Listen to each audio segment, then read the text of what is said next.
Great. Thank you so much. It's really exciting to see you all here.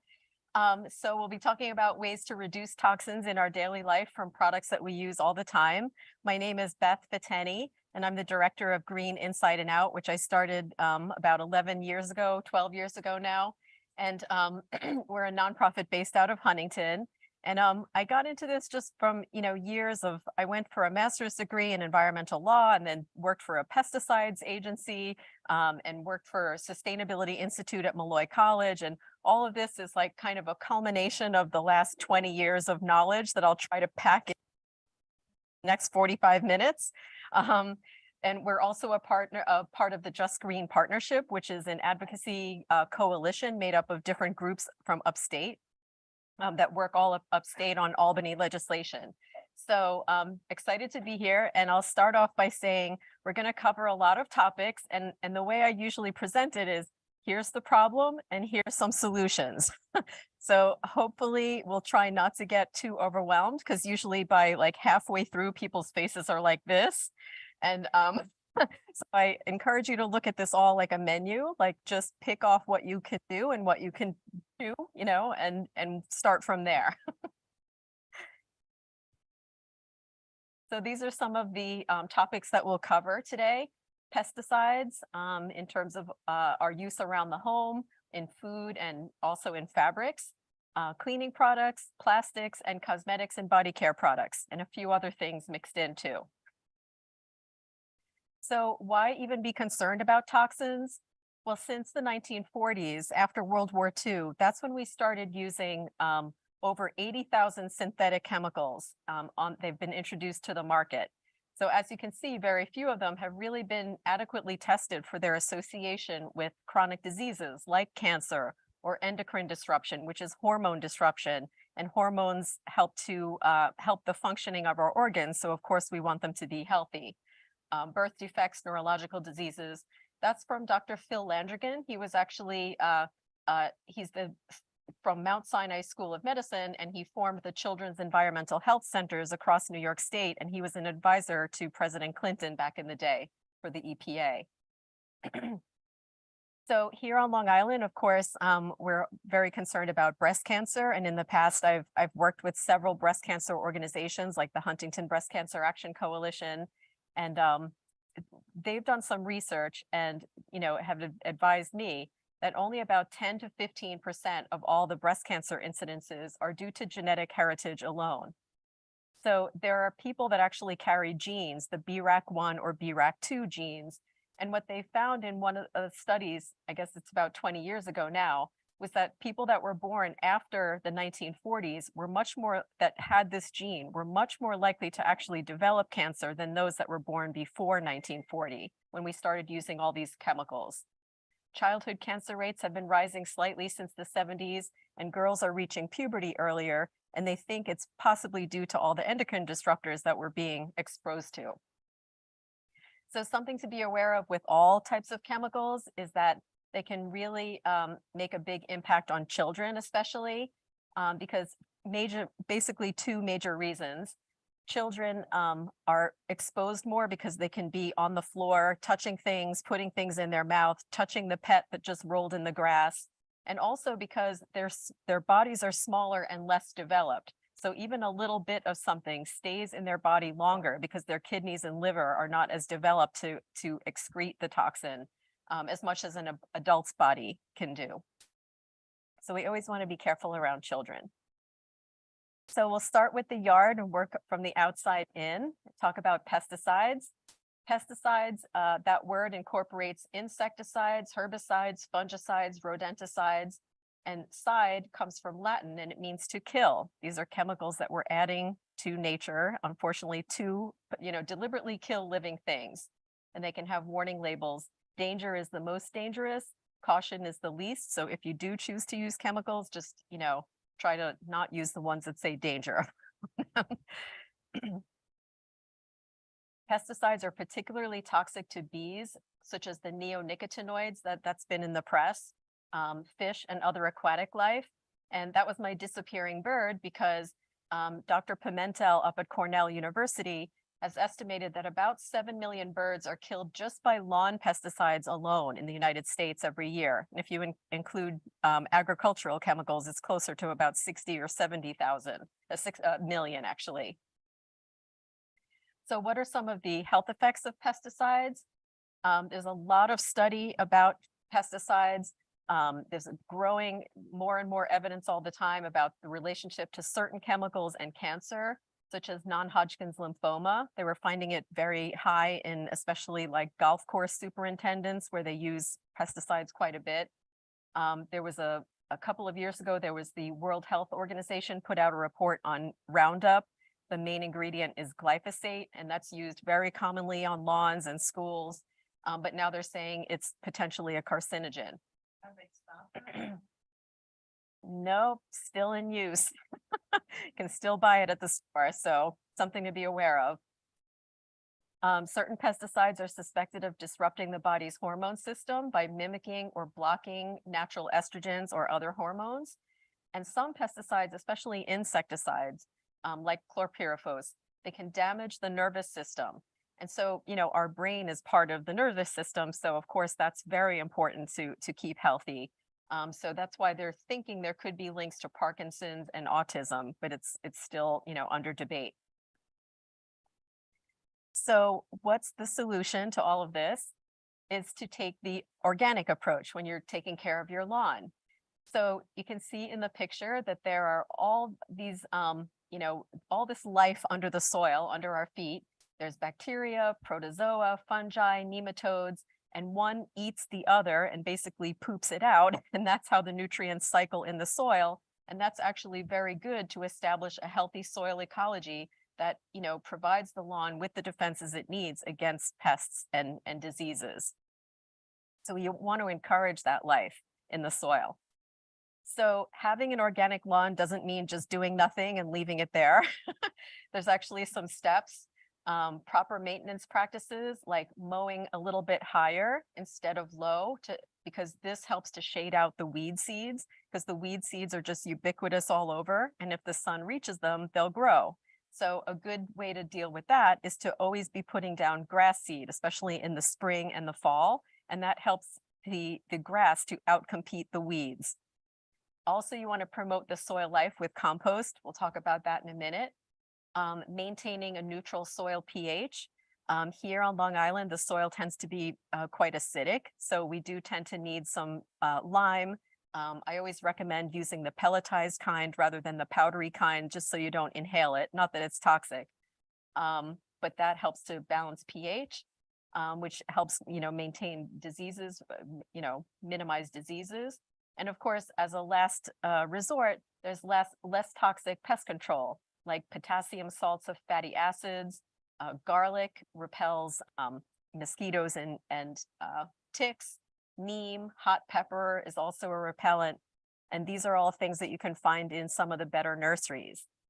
So compost is really important, especially when you're transitioning from a chemical-laden lawn to an organic system, because it contains the beneficial microorganisms that we talked about before, and also the organic material that they feed on. So it helps, start to aerate the soil. The more little critters are underneath the soil. And that's just one company, but you can find others. So I just thought I would throw this in here. It's not really to do with toxins, but because I'm also on the Long Island Organics Council, there's a major issue with food waste. So if you can, keep your food scraps, like this is what I have in a little tin on my kitchen counter, and put it in a backyard bin after, a few months of turning it, as long as you aerate it and put browns in, like dried leaves and sticks or even clean cardboard, you'll get some good compost, and you can use that on your ornamentals. So good way to save money too on fertilizer. Side alternatives, like I was mentioning before, these are some of them. There's actually a protein in corn that stops seeds from germinating. So if you put that corn gluten down early in the spring, that helps to control weeds. Ladybugs are, of course, natural protection against the bad insects, so to speak. Milky spore is a type of bacteria that's not toxic to humans, but it does kill the the Japanese beetle grubs under the soil that eat the roots. So there's quite a few alternatives.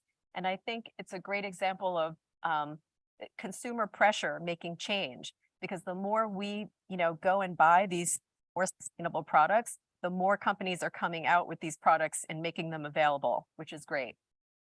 So there's more options. So coming indoors, we'll talk about a little bit of non-toxic indoor pest control. So there's a few strategies to help prevent pests indoors. The first one is to remove the food that's attracting them into the house in the first place. Like roaches, for example, like to eat the glue that's on cardboard boxes. So it's always better to declutter, keep any boxes up off the floor, like especially in schools where they're storing a lot of food, or restaurants, you always see them like keeping it up off the floor. The other thing is to make the environment inaccessible to pests. So this means like sealing around pipes and cracks, installing door sweeps under the doors, and trying not to allow a lot of leaf litter to be around the entrances of the house, because that's where the insects will like to make a home. And then the next thing you know, they'll be entering into the house. So, it's one thing to spray a chemical, but once the spray wears off, if there's still those cracks in the house, they'll still be getting in afterwards anyway. And of course, there's also alternatives like using least toxic non-chemical pesticides if the other steps don't work. So one example of this is boric acid. It's not toxic to humans, although I wouldn't eat it, but you can put it around as treatment for ants and roaches. And I always recommend that regardless if it's an eco-friendly product or a chemical, to use a bait because it's enclosed. So it's always better to use something like that than, spraying something that ends up in the air that you could be inhaling. And of course, keep in mind that ants are beneficial when they're living outdoors. So as long as they're outside, they're good. It comes in a powder. It's a powder. It's like a white powder. Yep, like the first one. Yeah, I guess it does look like that. But no, I've gotten it at Home Depot, in fact. Yeah. And you put that around the doorway? Yep, I put it around like the bottom of the cabinets and like, along the edge of the wall where they would be crawling. Yep. And I think it acts as a desiccant. I think so. Yeah. You'd have to check if it's on the label, if it's safe for pets. I don't think it's toxic to animals. So this is an example of something that can be used against wasps and yellow jackets. Of course, we want to preserve our honeybees. They're very important. But if you're, being bitten by wasps, actually, I brought some show and tell over here. There's a can of it right there, and it has concentrated mint oil, and it actually kills the wasps if if there's a nest by your door.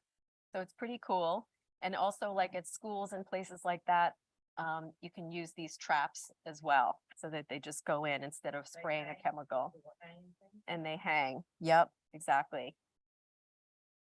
So moving into the kitchen, I think everyone knows this by now, but of course it's always best to choose organic food as much as possible, because I think that it still really is a very good standard. It's a federal guideline. Back in the late 90s, I used to work for an organization in DC called Beyond Pesticides. And at the time, they were coming up with the regulations for the organic rule. And I remember seeing it like a stack of papers, of all the regulations that the farms have to follow. And of course, there's always people trying to weaken it, but I think it is a good standard. It still means that the farms have to be certified by a third-party accredited entity like NOFA, the Northeast Organic Farming Association in our area. And also there's no synthetic pesticides, no genetically modified foods, which is a whole other topic you could do a whole separate presentation on, and there's no irradiation used on organic food. And just from an energy standpoint, eating locally grown food helps to lower the impact, the carbon footprint, because a lot of food travels from very far away, like from California to here. So that's another impact that it has, not that it's so much of a toxin per se.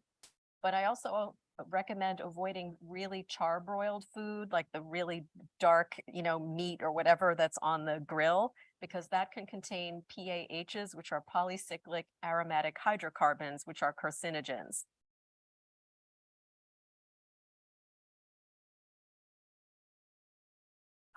Oh, maybe. Yeah, as long as it's not getting that black carbon on it.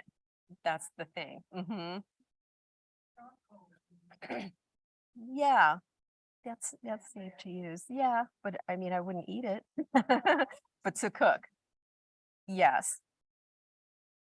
Well, that's true. I mean, the particulates that it emits could be. So you have to just watch on that. Yeah. But another thing I also recommend is eating lower on the food chain, like more plant-based foods. Because again, Culture Organization has concluded that meat and dairy production accounts for about 15% of global greenhouse gases.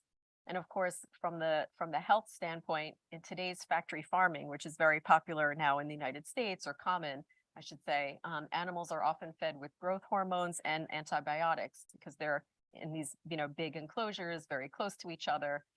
So they give them antibiotics to keep them from getting sick. And then it makes us, the antibiotics are becoming less effective because of that. Fish nowadays may contain mercury, PCBs, the polychlorinated biphenyls. And also now we have to worry about microplastics, which is a whole other topic again, too. One of my colleagues actually wrote a book about microplastics, and it's really like makes my head explode. They're just basically everywhere. So unfortunately. Oh, really? Erica Serino? It's possible. Oh, okay. Thicker than water. Yep. Yep. It's so fine. Yeah, I'm like, ooh, Yep. they're freezing it in and that, freezing. Yep. Yep. Exactly. So not too much we can do except try to prevent it in the future as best So we what can. So fish we'll talk do about we that. avoid that much? You know who actually has a great list about that? I don't have it with me, but the Monterey Bay Aquarium, believe it or not, they have lists of what fish are more sustainable than others and safer. And yeah, okay, it's a good idea. I don't eat fish. I've been vegetarian for 30 years, but yeah, that's a good idea. I'll email it to you guys. So next, talking about cleaning products. I guess it might seem strange that things we use to clean our home would also be something we have to worry about being toxic. But if you ever walk down the aisle in the grocery store and smell that smell, it's because, a lot of these cleaners are petroleum based. They're actually based in oil, essentially. They can contain phenols, which are these aromatic organic compounds that are caustic to the respiratory system. They can contain heavy metals and phthalates. So phthalates, I want to explain a little bit because they're in the fragrance. So phthalates are used as plasticizers. So we'll talk about it in a minute, we'll talk about plastics, but also they're used in the word fragrance. When it says fragrance, it's kind of a code word for, it could mean hundreds of different chemicals. And these phthalates are hormone disruptors and they make the smell last longer. So it drives me crazy when I see these commercials that are on the TV all the time, like, oh, I washed this a month ago and it still smells good. Well, that's because of these phthalates. So that's the part that they're not telling us, unfortunately. So fumes from some cleaners can actually induce asthma in otherwise healthy individuals.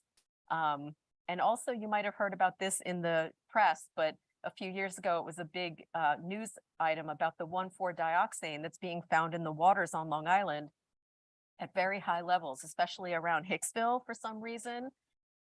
So some environmental groups, and it's a carcinogen, unfortunately, and it doesn't come out from water filters at the tap. It has to be like a municipal water filtration system to remove this, so which costs millions of dollars. So I know like my own town of Huntington put it in, but I don't know if every town on Long Island has done that yet due to the cost, unfortunately. But the good news is, I try to leave you with some good news. Many environmental groups got together and they worked to basically push New York State to pass a law that now by the end of December 2022, so it's in place now, there's no more than 10 parts per million of this 1,4-dioxane allowed in cosmetics and no more than 2 parts per million in personal care and cleaning products. So that's really great. But, as for other states, they should be. We don't know, but the DEC would be the New York State Department of Environmental Conservation. They're the ones that would have the authority to follow up on it. So we as consumers have to keep checking. It's part of what we do through the Just Green Partnership, in fact.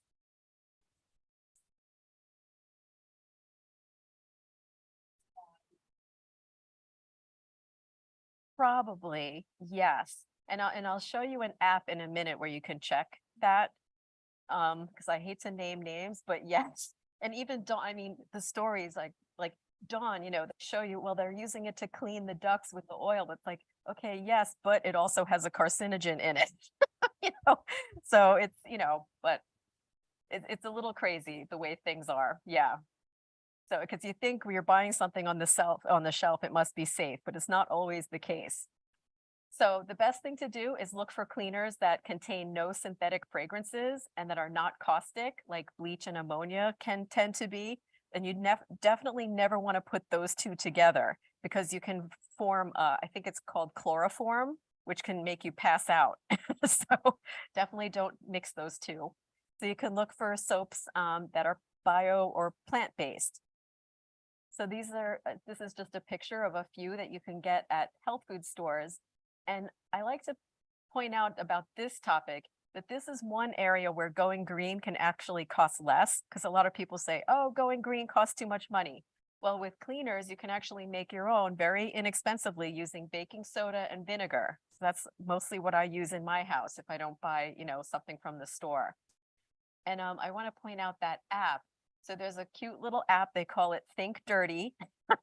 And that actually is a database where you can look up products. So you can put in, Clorox, whatever, and see, what they rate it. They give it like a color-coded rating as to how safe/eco-friendly it is. So that's a good thing to have on your smartphone if you have it when you're shopping. What proportion each soda and vinegar? I guess it just depends on what you're cleaning. I know I have to use it on my tub, like a lot of baking soda, like for mold and things like that, but it varies depending on how bad the dirt is that, that I'm trying to clean. But I mean, basically half and half, I guess mostly vinegar. Yeah, and vinegar is safe to use on glass too. It doesn't streak very much. So yeah. Spray 1 part water, 1 part vinegar, and a drop of soap. Yeah. That's very nice. But you just soap is the other penalty. Well, I have some. Bio-based one. Oh, okay, that's good. There's more. It works. Oh, that's good. Yeah. Oh, that's good. There you go. I'll have to come up with a recipe and I'll put it on my website. But these are just some more examples, like Citrusolve, 7th generation has been around for years. You can find them at like Wild by Nature. Trader Joe's usually has some good options. And they're good at having a lot of organic food that's more affordable too, by the way. Yeah, Whole Foods would carry these kind of products. Oh, really? Which one? Back out of the bottom. Oh, yeah. Uh-huh. Oh, interesting. Okay. And actually, people have been asking me too, like what I use to clean clothes. And the latest cool thing, I have to put a picture up, is they make soap that's basically in sheets. So it comes in a cardboard box, so there's no plastic. It's getting rid of it's like a zero waste thing. And you take the soap out in a sheet and put it in the laundry machine. So and it works as well too. So that's great. There's different brands you can find all these things online, the touch of your finger, on the computer. So of course, during COVID, it was a big topic of interest talking about disinfecting. So one of the things I wanted to point out is that Lysol and Clorox disinfecting wipes, if you look at the Environmental Working Group's Healthy Cleaning Product Ranking, which is a great organization, EWG, they're based down in Washington, D.C. There are these chemicals called alkyl dimethyl benzyl ammonium chloride, and has all these different health effects, organ effects, respiratory effects. And because of that, they gave a grade of D to those products, which were kind of like all over the place, every place we went. So we also looked up ways that you can make your own hand sanitizer. So this is actually the kind of the recipe for it. a cup of regular, rubbing alcohol with 1 tablespoon of regular hydrogen peroxide that you can buy at, CVS or Rite Aid, and a teaspoon of glycerin or however much glycerin you want. It makes it, more gel-like. And that's a great disinfectant. And we actually made a video, it's on our website of us, making it it's on the Green Inside and Out website if you want to see, or on YouTube if you'd like to see it. And then there's other disinfectants like 7th Generation and Clean Well, and they use a chemical called thymol to disinfect, but it was a little controversial whether it actually killed COVID. So, but at least there's some options. So dry cleaning, this is a whole topic unto itself too. So many dry cleaners use a chemical called perchloroethylene, or PERC for short. And this is also a known carcinogen. It's associated with nervous system effects and liver damage. So a few years ago, I had the opportunity to work with legislator Kara Hahn she's from like the Mount Sinai area, Setauket, Port Jeff. And, I brought to her attention that when you walked into a dry cleaner, you wouldn't know what they were using. So she said, let's work on some legislation. And so now in Suffolk County, as of a few years ago, if you walk into a dry cleaner, you should see a sign on the wall that's color coded from like red to green, showing you what they actually use in that premises at that business. So there are a few different greener alternatives. One of them is Green Earth. It's a silica-based solution that they use to clean the clothes. And then there's also a wet cleaning process, which is actually counter to the name. It's safe for dry clean only clothing. And it just means that they basically use a detergent and they put it into a specialized machine, but it's safe for dry clean only. And it's supposedly the cleanest out of all the options. So I do have a list here that we made of green dry cleaners on Long Island. It's a little outdated. I have to get my intern to update it, but there's quite a few greener dry cleaners on Long Island. And another thing is, some of them say we're organic. And what that means is it doesn't mean the same thing as when we're talking about food. It's like when you studied organic chemistry in high school, it was the study of carbon-based molecules. So when they're using hydrocarbons to clean the clothes, they can call it organic. So it's very confusing and misleading to the public. So just be aware of that. It doesn't mean that it's really eco-friendly. So now we'll talk about plastics you were asking before.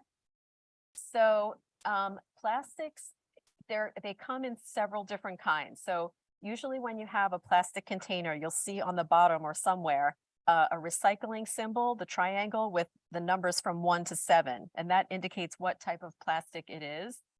So in terms of leaching any sort of chemicals that might be harmful, we worked with again, Dr. Landrigan in the first slide. Plastics are basically safer than others when it comes to leaching harmful chemicals. So the first ones are safer, like plastic number 1 is your typical water bottle. So they're safe to reuse as long as you're not putting it in a lot of hot heat.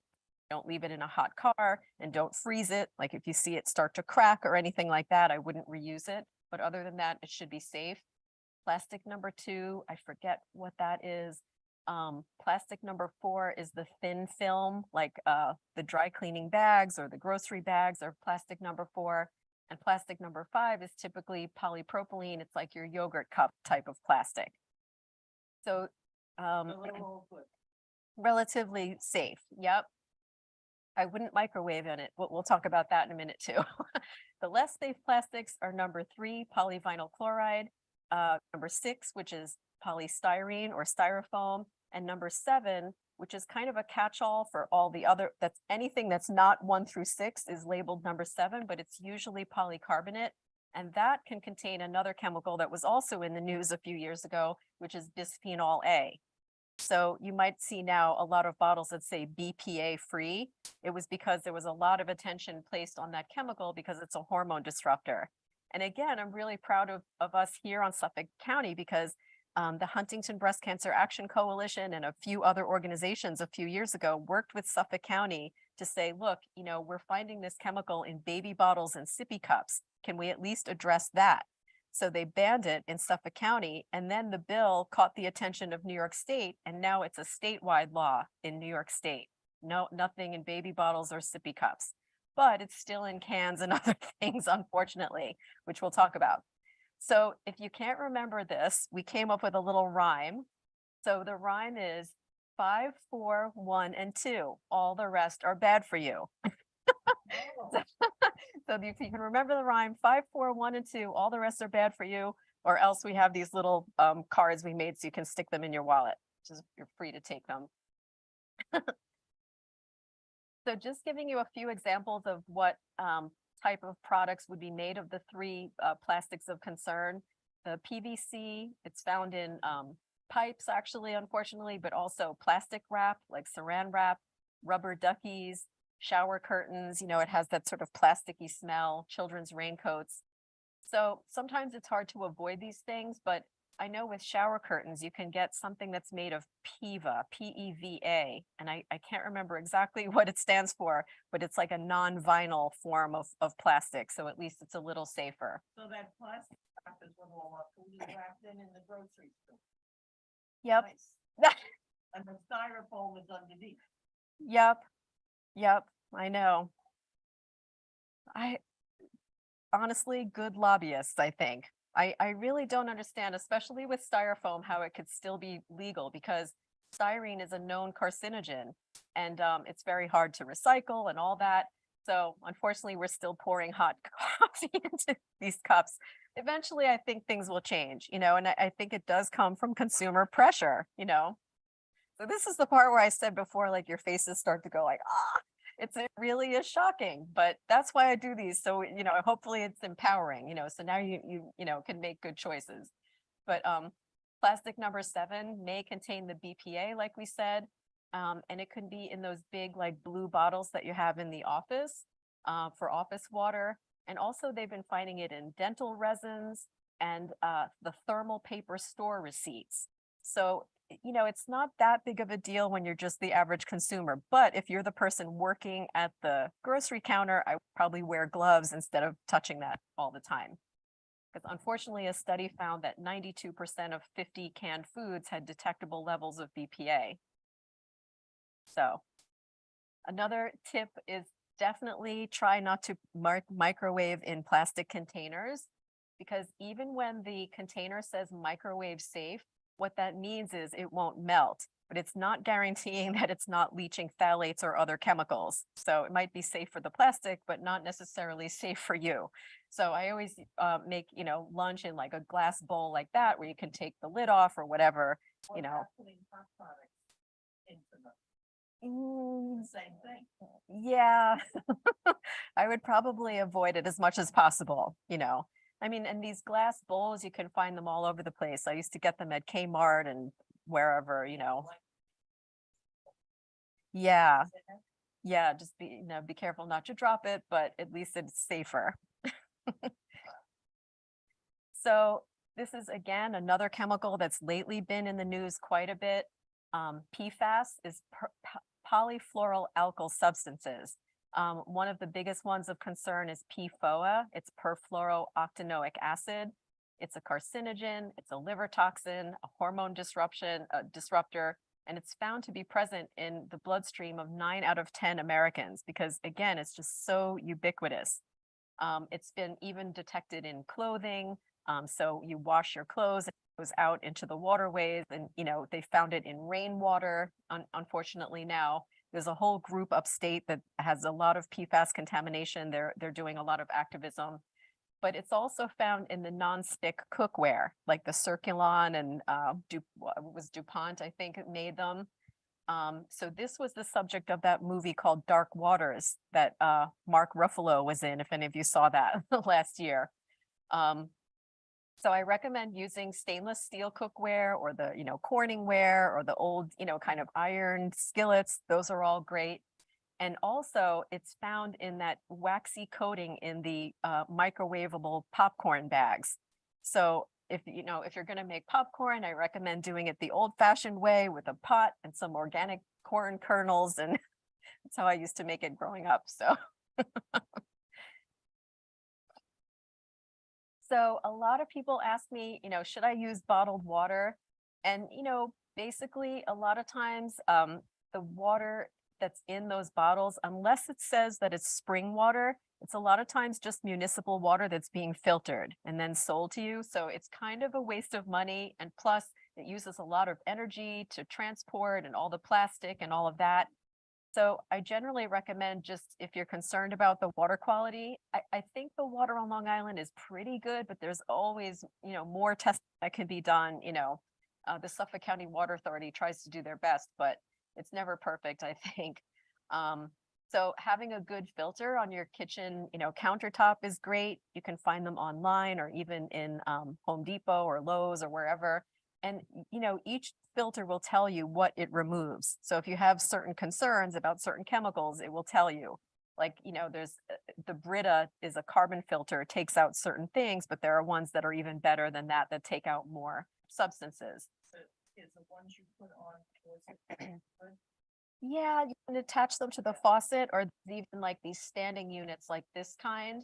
That I think is even better because the filter is larger. So it goes through a larger filter system. The thing about it is just to be sure to change the filter, because otherwise, if you leave it there for more than a year, all the toxins will just run back out.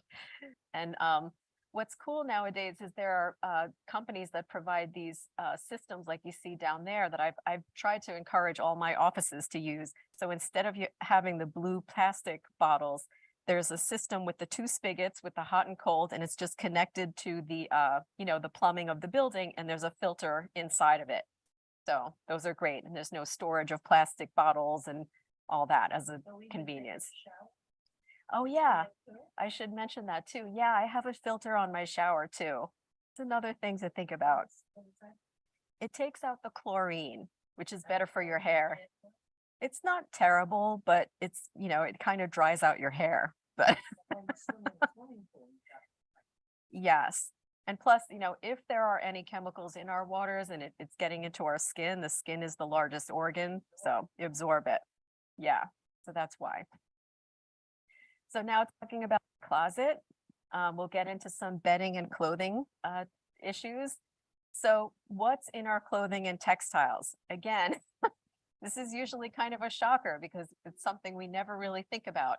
But there can be carcinogenic aromatic amines in dyes, especially in very bright colors, allergens in the dyes. There can be heavy metals, even including chromium. It's used to tan leather. That was the subject of that movie with Erin Brockovich out in California. It was chromium in the water out there. Organotins, they're used in the making of polyester. Chlorinated benzenes and toluenes, which are carcinogens. Flame retardants, we talked about that. Formaldehyde is often used to make fabric less wrinkle prone. And then there can even be phthalates, like we talked about before in the ink and the dyes. They sometimes use phthalates, like a little bit of plasticizer. So And the for, how do you say that, for, formaldehyde, that's in your rug. yes, Furniture, right? yes. So I don't You even can't have avoid that. I don't even have carpets as one of my slides, but yes, carpets have a lot of different chemicals, the glues and adhesives, the dyes. And your sofas, all that furniture. Yep, yep. So, polyester is made of plastic. You can see the bag of it there, the terephthalic acid is the phthalates. It's also 80% of it is manufactured using a chemical called antimony as a catalyst. So it's a carcinogen and it's toxic to the lungs, heart, and liver. Again, it's not so much like you're going to wear a piece of clothing and drop dead, but it's more these like little exposures that we're getting over our lifetime. And of course, the poor people that are working with these things, the people, often in China and India making these textiles are often exposed to a lot of chemicals and are made quite sick. So one solution is to try to look for organic cotton and natural fibers like hemp. There's also a fiber called tencel that's made from trees, birch trees actually.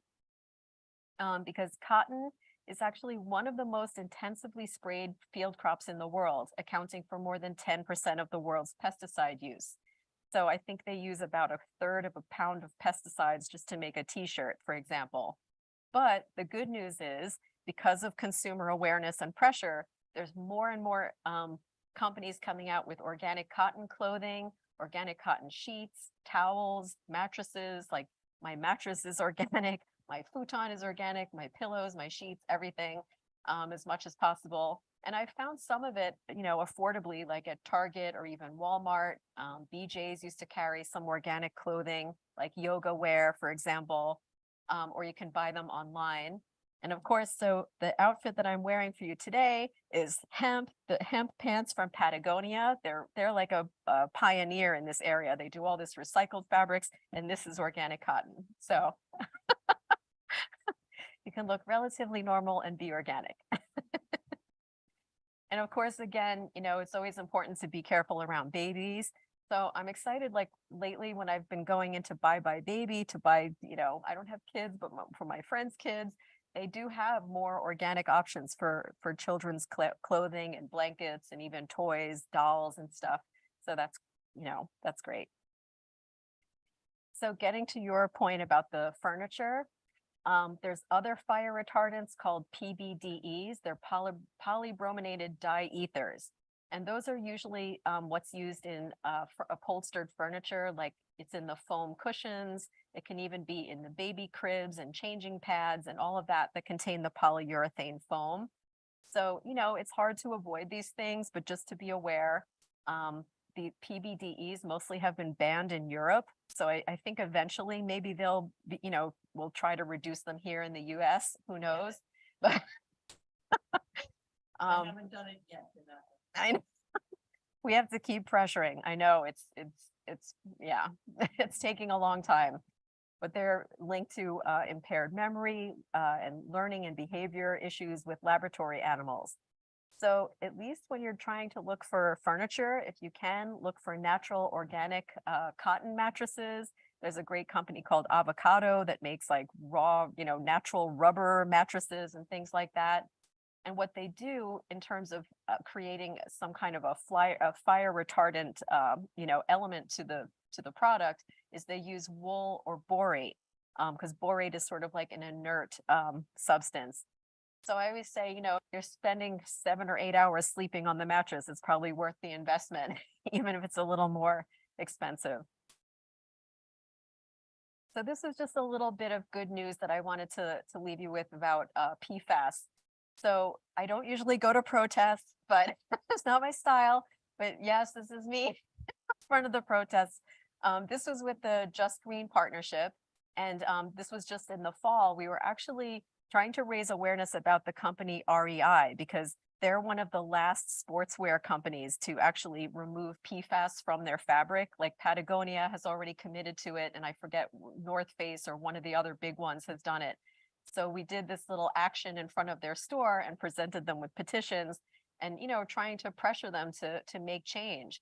But what's great is that through this coalition in New York State now, just in December, Governor Hochul signed a bill. It was passed in June that bans PFAS in apparel in New York State. So I'm very proud of New York. New York and California tend to be the most progressive when it comes to all of these things, but the rest of the country really needs to catch up.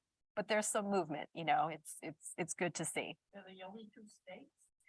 I think Washington State and maybe a handful of other states are working on it. I'm part of the coalition and they have these meetings and tell me, I don't remember which states, Rhode Island, I think, but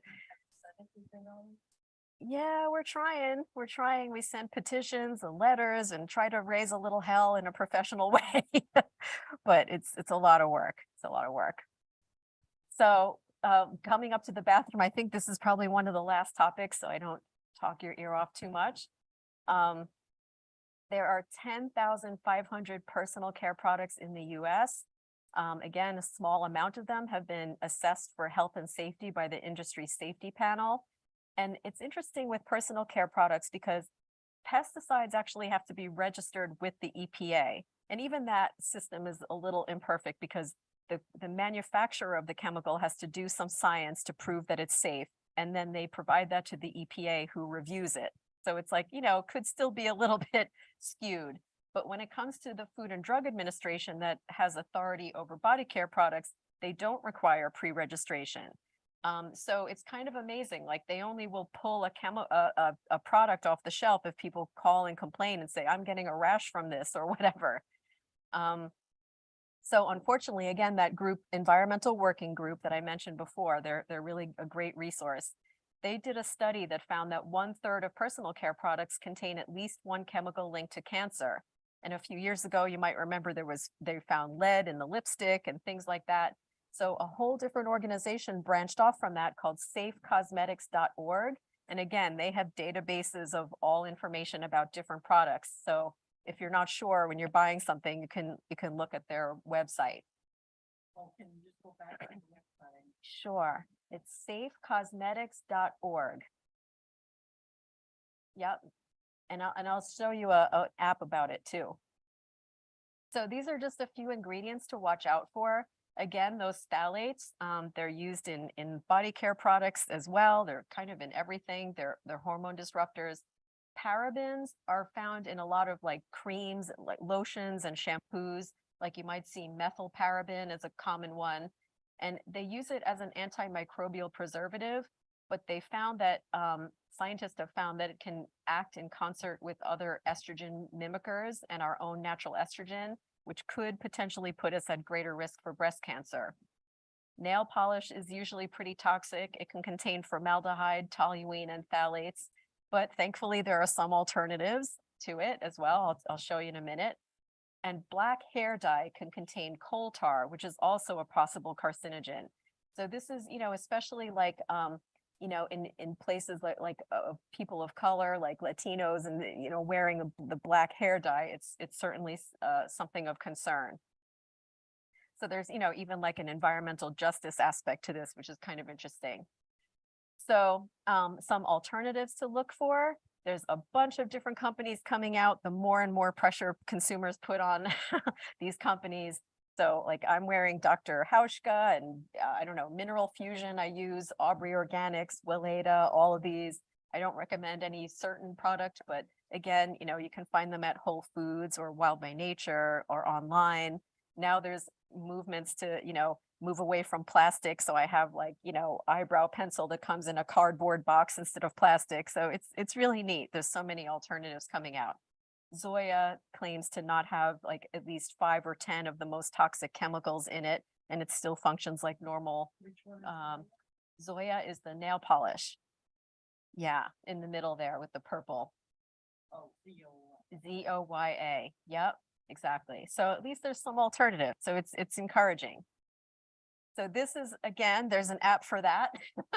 The environmental working group came up with this healthy living app.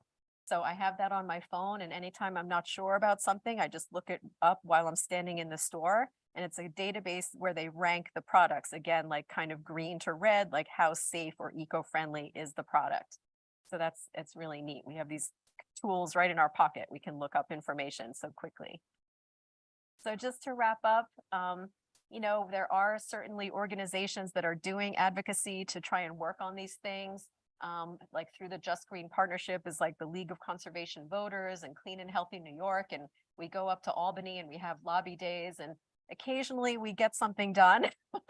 It's always a lot of work. Like a few years ago, we passed a bill, the Child Safe Products Act, because they were finding there was lead or other heavy metals in children's toys. So they passed a bill that said at least there has to be information provided about it. So not necessarily taking the chemicals out yet. It's eventually going to be a ban, but now it's just more like there has to be information on the website about these things. Work with Karen? So yes, Karen Miller? Yeah. Yep. She lived around the corner from me. Oh, okay. And she's very big. With Yep. cancer. I had cancer. Oh, sorry to hear that. Yeah. Yep. She's my And inspiration. she still looks the same. She does. She did 30 years It's amazing. She does. Yep. So she's the leader of the Huntington Breast lady Cancer on the Action left. Coalition. Yeah. And I've worked with her for about 20 years. Every time she calls me, I know she's going to have more work for me to do. And I do a podcast also, in case anyone's interested. It's called the Sustainable Living Podcast. So you can find it on your Apple, whatever, Spotify, So I interview different environmental leaders, and I try to stay focused on the positive and the solutions, because we already get so much bad news. So, and this is just a little inspiring story I wanted to close with. A few years ago, my organization is a member of the New York City Fair Trade Coalition. So we went down to Peru to the Fair Trade Summit in Lima, and we got to go to Machu Picchu. But we met these Quechua women that were like living up in the mountains, and they only spoke Quechua. Most of them didn't even speak Spanish, but they were showing us how they made all those beautiful colors with the wool, from the minerals and the plants and everything. And it was just so inspiring and amazing. So I said, if they could find ways to be eco-friendly, then so can we. So Kermie says it's not easy being green, but I say, well, it's not too bad. At least we have options. And since the earth sustains our lives, it's important for us to make good choices. So thank you. Welcome. Anything, everything. Any questions, thoughts? There's all kinds of handouts about everything I just said is all here. Like kind of the summary piece is this one, 10 ways to reduce toxins. It's like the cheat sheet of everything we just talked about. So take one of those. But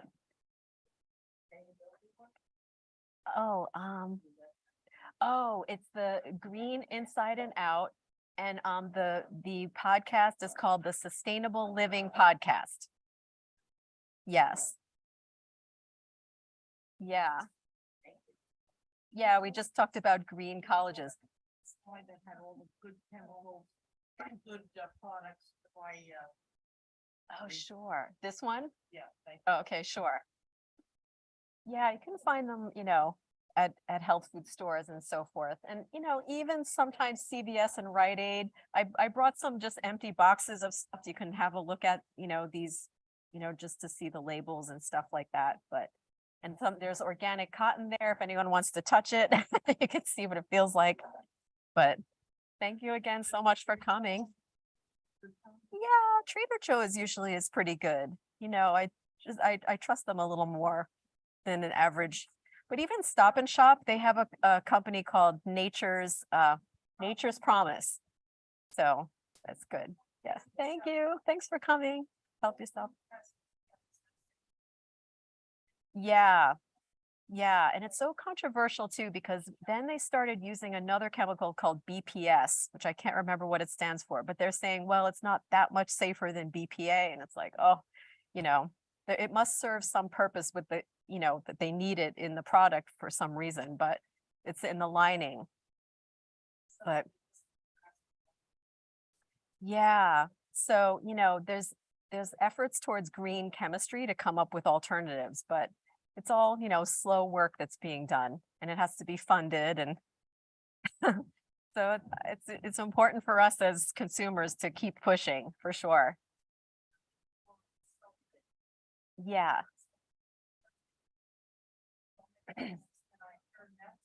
Yeah. So that was very controversial. Yes. So if you can avoid it, it's good. I did some research on sodium lauryl sulfate, and I didn't find it to be super toxic. It's not like the most horrendous, but if you can avoid it, you should. They say it dries out your skin as well. So yeah, but it's in a lot of products for sure.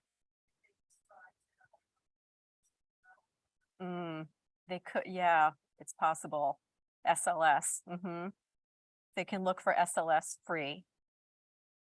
So, I've met people that are like, oh, everything causes cancer, don't worry about it. But it's not like everything causes cancer, but there are a few things that do. So if we can learn to at least avoid them and, push for other things, alternatives. Yeah.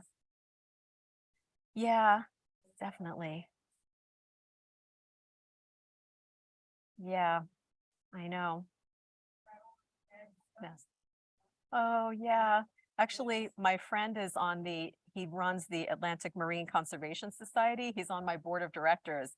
And he said he's still not sure what's causing it, but I think it's because there's more whales coming up, has something to do with the temperature of the water, and they're getting strikes from boats and all kinds of things.